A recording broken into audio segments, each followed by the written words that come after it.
Pemirsa, penertiban PKL di kawasan Bundaran Air Mancur Pasangraya Padang ricuh. Pedagang yang berjualan di atas badan jalan menolak ditertibkan oleh petugas Satpol PP.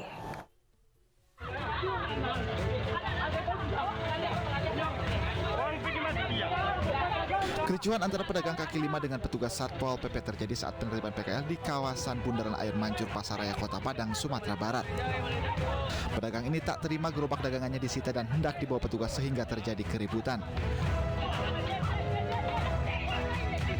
Pedagang yang bernama Udin ini pun nekat menyiramkan minyak panas kepada sejumlah petugas Satpol PP yang hendak menyita gerobaknya sehingga memancing emosi petugas sehingga pedagang tersebut ditangkap.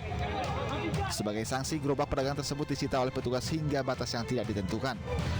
Pedagang di badan jalan dekat Bundaran Air Mancur itu, silakanlah mereka berjualan di tempat yang sudah disediakan. Tapi karena yang bersangkutan bersikeras tetap tidak mengindahkan apa yang disampaikan oleh petugas, terpaksa kita melakukan penertiban kepada yang bersangkutan. Namun tanggapan yang bersangkutan sedikit ini kan, sehingga terjadilah keributan ya, di mana yang bersangkutan melempar minyak, menyiram minyak panas kepada personil Satpol PP yang ada di situ.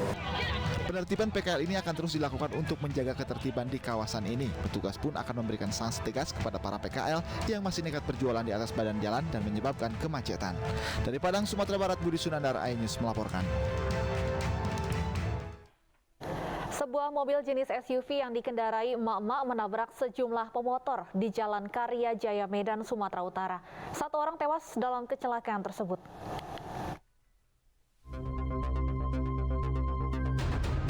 Rekaman kamera pengawas menunjukkan sebuah mobil jenis SUV yang melintas dari arah Jalan Karya Jaya menuju Jalan Aha Nasution Medan menghantam sejumlah sepeda motor.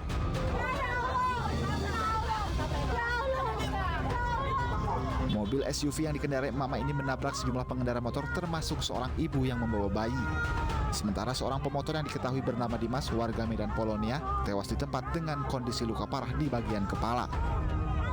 Belum diketahui penyebab pasti kecelakaan ini. Polisi menangkap pengemudi yang merupakan emak-emak untuk dimintai keterangan, sementara korban luka menjalani perawatan di rumah sakit. Dari Medan, Sumatera Utara, Ahmad Ridwan Nasution, iNews melaporkan. Presiden Joko Widodo resmikan Jalan Bypass Balige di Kabupaten Toba, Sumatera Utara.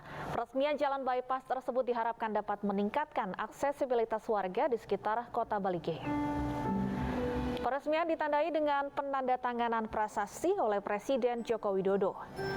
Jalan Bypass Balige sepanjang 9,8 km ini dibangun secara bertahap sejak 5 tahun lalu dan menelan biaya Rp176 miliar.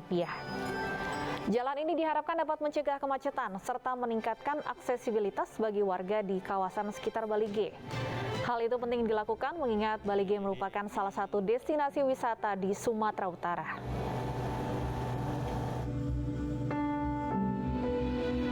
Karena sebelumnya saya harus melalui kota, makan waktu, terus karena kepadatan juga di sana cenderung macet, jadi karena udah ada jalan bypass ini sangat membantu, kira-kira 15 menit lah waktu saya sangat tertolong.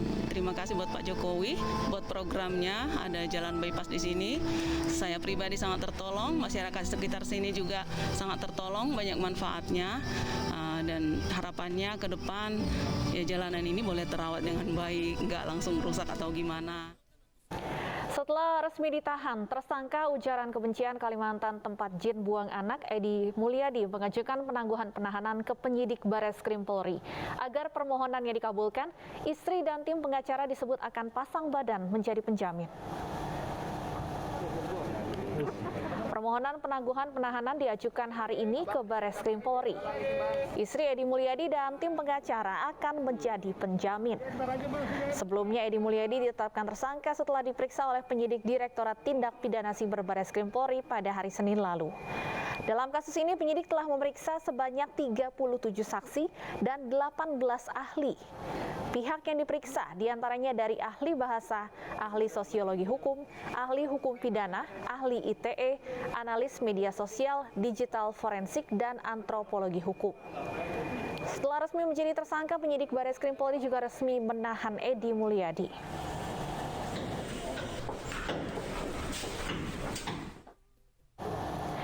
Polisi membantah bersikap tebang pilih dalam mengusut kasus dugaan ujaran kebencian yang belakangan menuai sorotan.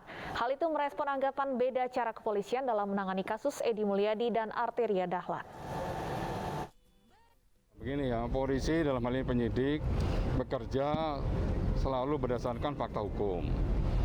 Ya, kita punya aturan-aturan bahwa penegakan hukum yang dilakukan sesuai dengan Kitab Undang-Undang Hukum Acara Pidana.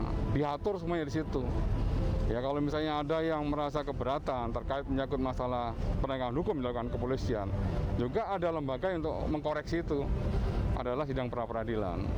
Ya, jadi semua mekanisme yang dilalui sudah sesuai dengan prosedur Kitab Undang-Undang Hukum Acara Pidana yang. Kita ke informasi lain, pemirsa, sejumlah purnawirawan Jenderal TNI hingga aktivis menggugat Undang-Undang Ibu Kota Negara ke Mahkamah Konstitusi karena dianggap terburu-buru.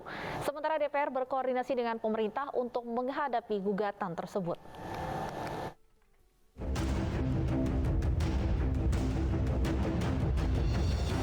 Sejumlah purnawirawan Jenderal TNI, politikus hingga aktivis mendatangi Mahkamah Konstitusi untuk mendaftarkan diri menggugat Undang-Undang Ibu Kota Negara atau IKN. Hingga Rabu pagi sudah ada 25 nama yang mendaftarkan diri sebagai pemohon uji formil Undang-Undang Ibu Kota Negara, salah satunya Neno Warisman. Para penggugat mengaku keberatan dengan proses Undang-Undang IKN yang dianggap terburu-buru dan tidak melibatkan masyarakat. Mereka juga mempertanyakan urgensi pembentukan ibu kota baru di tengah pandemi COVID-19. Bagaimana bisa dalam konten undang-undang itu hanya beberapa kalimat diatur dan kita dalam menghadapi pandemi COVID, ya. Jadi apa ini urgensinya? Bagaimana bisa kepentingan sosiologis publik itu diabaikan?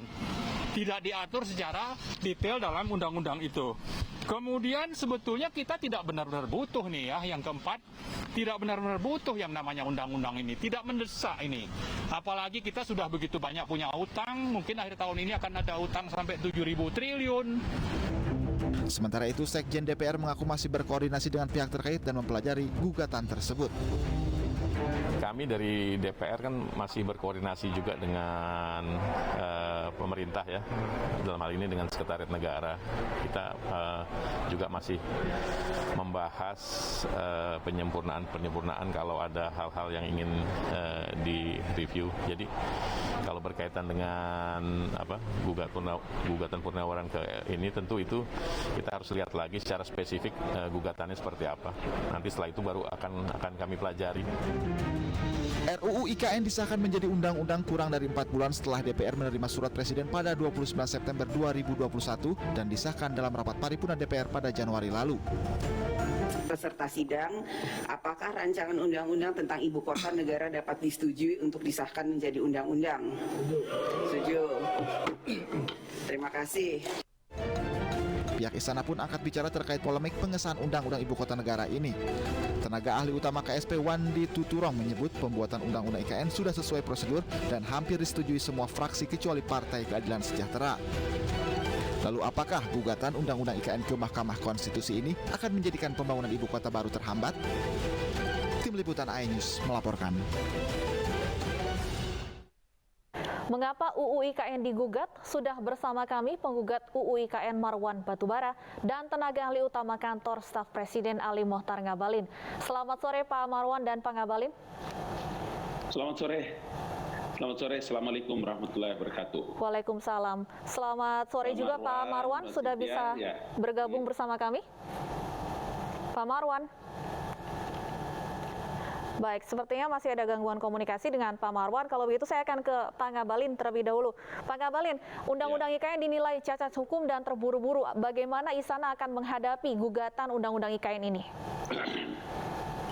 Ya, yang pertama, kalau undang-undang itu digugat, dibawa ke Mahkamah Konstitusi melalui judicial review, itu adalah konstitusional. Sehingga apa yang dilakukan oleh para penggugat tentu saja alam demokrasi menjadi penting bagi kita dalam satu proses pengesahan undang-undang seperti yang kita tahu hari ini adalah Undang-Undang Ibu Kota Negara. Dengan begitu ya kita memberikan respon yang baik dan nanti kita tunggu poin-poin apa yang menjadi batu ukuran terkait dengan apa yang diajukan oleh para anggota masyarakat ke Mahkamah Konstitusi. Baik, kita langsung tanyakan kepada Pak Marwan. Pak Marwan, apa yang menjadi poin atau dasar gugatan Undang-Undang IKN? Anda sebagai salah satu penggugat juga pada hari ini. Pak Marwan, apakah sudah bisa mendengar suara saya? Baik, sepertinya masih ada gangguan komunikasi dengan Pak Marwan Batubara yang merupakan salah satu penggugat Undang-Undang IKN. Kalau begitu saya akan kembali kepada Pak Ngabalin terlebih dahulu. Pak Ngabalin, bahwa kemudian salah satu poin yang kerap kali menjadi kritik atau menuai kritik masyarakat adalah disampaikan bahwa Undang-Undang IKN ini dibahas dan disahkan tanpa adanya keterlibatan publik, tanpa ada diskusi dengan publik. Tanggapan Anda? Ya, sebetulnya kalau bicara kaitannya dengan publik, maka tugas, fungsi, dan wewenang Dewan Perwakilan Rakyat Republik Indonesia jelas ya. Jadi mereka melakukan konsultasi publik, datang ke universitas, dan lain-lain sebagainya. Saya kira ini sudah berkali-kali disampaikan oleh Dr. Doli ya, sebagai ketua pansus. Dengan begitu maka saya kira tidak lagi menjadi kompetensi untuk kita bicarakan masalahnya, karena undang-undang itu sudah disahkan bahwa nanti kalau Bapak dan Ibu yang hendak mengajukan judicial review ke Mahkamah Konstitusi, saya kira sah-sah saja dan harus kita hormati langkah-langkah. Baik, artinya dari pemerintah dan DPR merasa bahwa sudah ada keterlibatan publik yang menjadi kritisi ini. Iya, karena itu DPR yang lakukan kan. Jadi DPR dalam berbagai kesempatan melakukan konsultasi dengan masyarakat, kemudian dengan kampus, dengan opinion leaders dan lain-lain. Jadi sekarang undang-undang itu sudah disahkan, ya, RUU itu sudah disahkan. Tinggal makanya tadi saya katakan kalau nanti diajukan judicial review, kita harus memberikan apresiasi karena itu adalah sebuah proses demokratisasi yang harus dijunjung tinggi. Itu konstitusional. Baik, saya ingin ke Pak Marwan. Pak Marwan sudah bisa bergabung bersama kami? Ya, sudah. Baik, Pak Marwan, silakan, apa yang menjadi poin penting dalam gugatan Undang-Undang IKN hari ini? Oke, kita bicara permohonan uji formil ya, bukan uji material. Formil artinya ya dalam hal proses. Yang pertama, kita menyatakan bahwa Undang-Undang IKN ini tidak disusun dan dibentuk dengan perencanaan yang berkesinambungan. Misalnya kalau kita merujuk ke RPJM ya, RPJM 2007 itu tidak ada mencantumkan rencana pembangunan IKN. Lalu RPJM 2015-2019 itu sudah Pak Jokowi yang jadi presiden, itu juga belum ada. Lalu rujukannya itu hanya Peraturan Presiden nomor 18 tahun 2020, mendadak ini diusulkan. Artinya kalau kita bicara rujukan menurut undang-undang itu belum ada. Nah, dengan begitu kita tidak heran misalnya dalam hal penganggaran atau minimal tadi lah ya, kalau kita mau merencanakan secara baik menyusun dengan perencanaan yang memang sudah diatur dalam undang-undang sebelumnya, itu kita bisa memaklumi untuk adanya proses pembahasan undang-undang tersebut. Tapi nyatanya ini belum ada, ini tidak ada.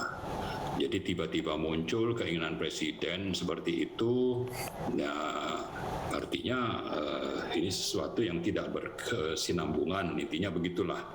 Kemudian hal yang penting lain adalah bahwa undang-undang yang punya 44 pasal, ya, itu ada 13 perintah untuk menerbitkan PP atau Perpres. Sementara materi muatan yang akan dituliskan, diatur di dalam PP atau Perpres itu adalah materi yang esensial dan strategis yang mestinya dicantumkan di dalam undang-undang itu. Kenapa? Karena ini masalah penting dan strategis menyangkut hajat hidup orang banyak. Maka yang membahas itu bukan saja DPR sebagai wakil rakyat, malah rakyat pun diberi kesempatan diatur dalam Undang-Undang P3, Undang-Undang Nomor 12 Tahun 2011 untuk ikut berpartisipasi dalam proses pembentukan undang-undang tersebut. Baik. Nah, ternyata ini ada rekayasa. Kita mengatakannya tadi ini kejahatan sistemik. Masa undang-undang bisa dibuat tapi hanya judul-judul lah, katakan begitu, nanti soal detailnya seperti apa yang sifatnya penting, strategis dan esensial untuk bagaimana sebetulnya apa alasan kita buat undang-undang itu tidak diatur dalam undang-undang itu. Itu jadi sesuatu yang kita anggap adalah pendelegasian pembentukan hal penting dan strategis, materi penting dan strategis itu jatuh ke tangan eksekutif yang mestinya DPR terlibat dan masyarakat pun harus berpartisipasi. Baik. Yang perlu digarisbawahi yang digugat di sini uji formil, artinya menyoal proses pembentukannya, proses pembentukan undang-undangnya. Pak Ngabalin, tanggapan Anda atas gugatan yang disampaikan oleh Pak Marwan? Ada hal yang penting. Ada yang penting lagi satu ya, bahwa dalam prakteknya itu partisipasi publik sebagaimana juga yang digugat dalam Undang-Undang Ciptaker itu tidak terjadi sebagaimana mestinya seperti diatur dalam Undang-Undang P3. Jadi kenapa MK menyatakan bahwa Undang-Undang Ciptaker, Undang-Undang Nomor 11 Tahun 2020 itu inkonstitusional, ya, itu dinyatakan MK seperti itu. Kenapa? Karena salah satu hal penting alasannya dinyatakan itu inkonstitusional adalah karena proses pembentukannya yang harusnya melibatkan partisipasi publik sebagaimana diatur dalam Undang-Undang P3 itu tidak terjadi. Ya, dalam hal ini kami ingin menekankan partisipasi publik di pembentukan Undang-Undang Ciptaker itu sebetulnya lebih luas dibanding yang terjadi untuk Undang-Undang IKN ini. Nah, yang lebih luas saja itu ditolak MK, apalagi ini gitu. Baik, ya, Pak Ngabalin. Baik, silakan Pak Ngabalin, tanggapan Anda. Ya, yang pertama saya ingin menyampaikan bahwa langkah-langkah yang dilakukan oleh anggota maupun tokoh masyarakat seperti Pak Marwan, kemudian saya dengar juga ada Ibu Haja Neno Warisman dan beberapa purnawirawan yang lain, ini adalah satu proses yang konstitusional, ya, dijamin oleh undang-undang, dijamin dalam negara kita, sehingga beberapa materi-materi, poin-poin yang tadi disampaikan oleh Pak Marwan terkait dengan uji formil atau mungkin juga nanti ada yang ingin mengajukan uji material dan lain-lain sebagainya, karena negara kita ini adalah negara demokrasi, kemudian wadah dan tempatnya juga ada yang namanya Mahkamah Konstitusi, sehingga judicial review itu adalah sesuatu yang harus kita pandang sebagai sebuah proses orang dalam melakukan proses demokrasi, dan ini menjadi hak publik, hak masyarakat untuk bisa mengajukan poin-poin termasuk yang tadi disampaikan oleh Pak Marwan. Makanya kenapa saya dari awal mengatakan bahwa kita harus menyambut dengan gembira, kemudian kita harus mempersiapkan berbagai tanggapan, jawaban, ya, tentu saja Dewan Perwakilan Rakyat Republik Indonesia, dan kami pun juga nanti kita akan lihat apa poin-poin yang disampaikan oleh Pak Marwan ini, kemudian nanti bisa menjadi bagian yang tidak terpisahkan dari apa yang menjadi kesiapan kami ketika nanti diajukan dalam judicial review mendatang. Pak Ngabalin, jadi pada prinsipnya. Baik, Pak Ngabalin, apakah menurut Anda gugatan ini sengaja diajukan ada pihak-pihak yang memang sengaja ingin mengganjal atau menghambat pembangunan ibu kota baru? Tidak, kita bicara IKN ini kan bukan bicara untuk satu pihak, bukan untuk bicara untuk pemerintahan Jokowi. Jokowi sendiri kan 2024 kelar. Jadi apa yang diajukan oleh pihak-pihak termasuk Pak Marwan dengan teman-teman ini harus kita berikan apresiasi, harus kita sambut dengan sebuah tola al-badrun alaina gitu loh. Bagaimana proses ini harus bisa berjalan, sama sekali tidak ada sedikit pun prasangka-prasangka yang datang. Saya kira kira DPR juga seperti itu.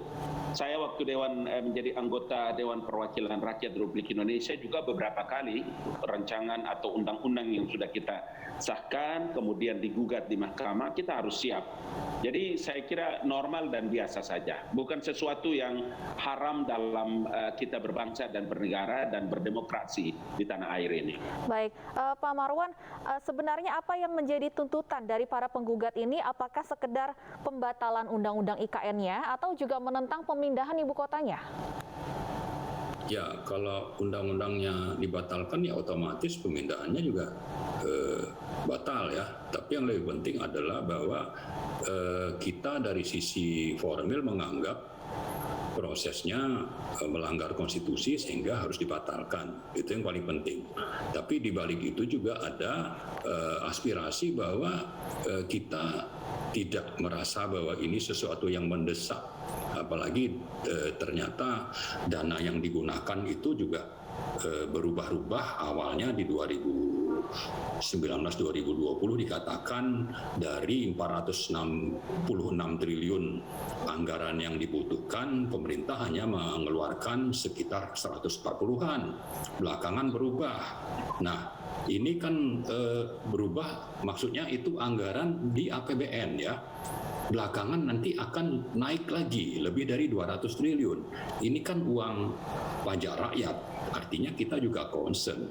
Ini bangun ini pakai APBN, maka kalau memang tidak mendesak, ada hal yang lebih penting, bagaimana misalnya hutang itu tidak perlu ditambah, ada kepentingan mengentaskan kemiskinan yang dalam setahun ini meningkat, ya, ada kebutuhan untuk menjamin kesehatan masyarakat, itu jauh lebih mendesak dibanding mengejar pembangunan ibu kota yang ternyata juga dari kajian ekonomi, kalau tujuannya untuk pemerataan, itu oleh sejumlah LSM atau pakar ekonomi menemukan bahwa justru tidak ada dampak positif dari pembangunan dari sisi ekonomi dari pembangunan atau pemindahan ibu kota baru ini. Kalau bicara banjir, barusan juga di daerah itu kita mengalami banjir juga, itu kita dengar beritanya, ada beritanya itu banjir juga. Artinya alasan-alasan itu adalah sesuatu yang coba dijustifikasi ya. Tapi yang lebih penting lagi kami ingin mengungkap bahwa ada motif lain, motif perburuan rente misalnya, ada kepentingan oligarki, ya mohon maaf saja ini kami mengungkap ini dengan berbagai fakta dan fenomena yang terjadi di Indonesia, bagaimana oligarki itu semakin dominan menentukan arah pembangunan di Indonesia, sehingga kalau kita bicara kepentingan orang banyak yang dapat untung lebih banyak itu ya bukan rakyat atau Pak Marwan, Anda menyampaikan tadi pemindahan ibu kota negara ini belum mendesak. Apakah Anda melihat Jakarta ini masih layak untuk menjadi ibu kota negara dalam beberapa waktu ke depan? Masih sangat layak. Kalau bicara itu alasannya banjir, ya banjir itu bisa diatasi kalau kita melakukannya dengan optimal. Kalau kita bicara pemerataan ekonomi, kita bisa membangun sekian banyak pusat-pusat daerah pengembangan khusus, misalnya daerah ekonomi khusus atau banyak alternatif lah ya. Artinya memang kalau bicara justifikasi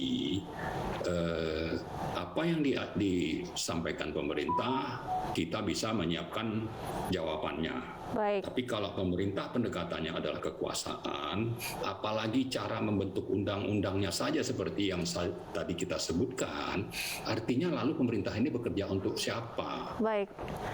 Kalau memang ini untuk publik, kasih kesempatan dong publik untuk juga menyampaikan aspirasi. Menurut publik ini belum mendesak. Kita ada hal-hal yang lebih penting yang perlu dilakukan ya dalam APBN misalnya dibanding membangun ibu kota baru, apalagi utang juga sudah hampir 7 triliun. Bunga hutang yang harus dibayar Indonesia tahun ini itu lebih dari 400 triliun. bunga hutang nih, bukan bicara pokok hutang. Jadi sudah tahu kita ini banyak masalah, rakyat miskin. Yang dikejar itu bukan sesuatu yang prioritas, tapi dibalik tidak prioritas itu ada kepentingan oligarki, berburu rente dan mempertahankan kekuasaan. Itulah yang menjadi sikap kami, pendirian kami. Karena itulah kami menggalang untuk bagaimana rakyat menolak undang-undang IKN.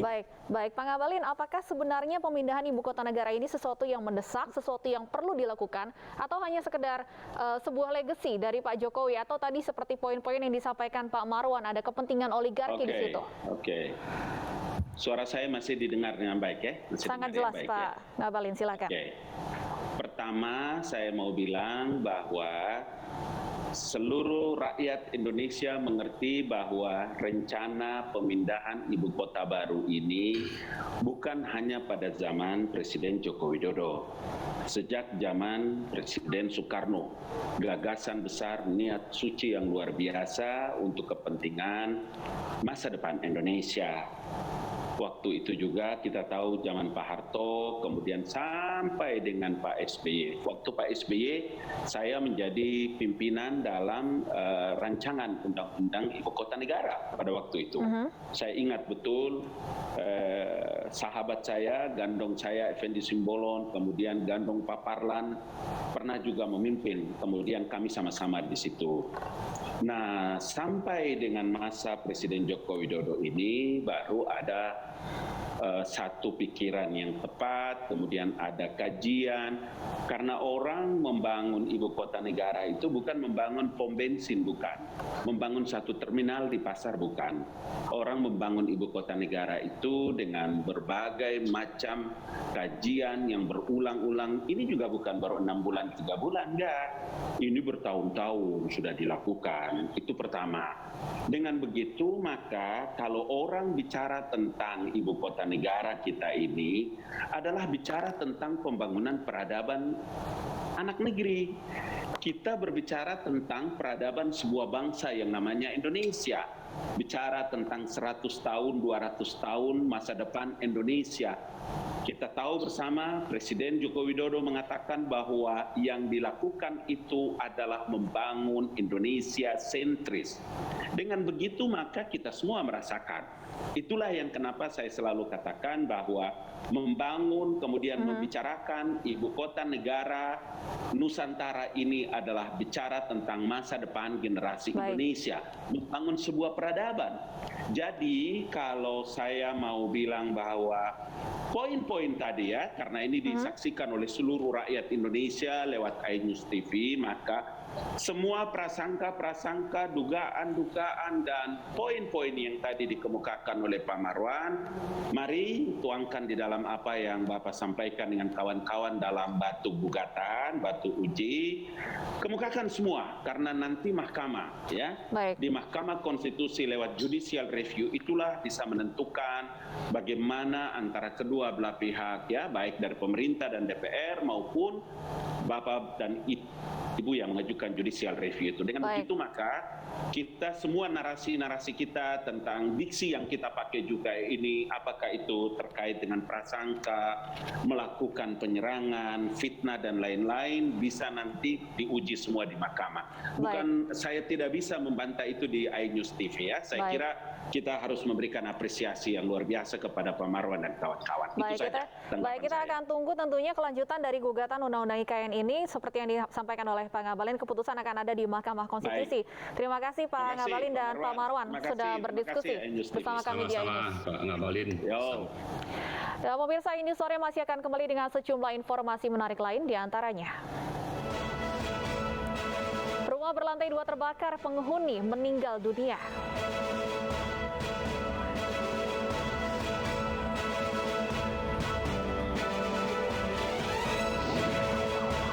Gara-gara status medsos, 2 tetangga berselisih dan menutup jalan dengan tembok. Kami akan kembali sesaat lagi.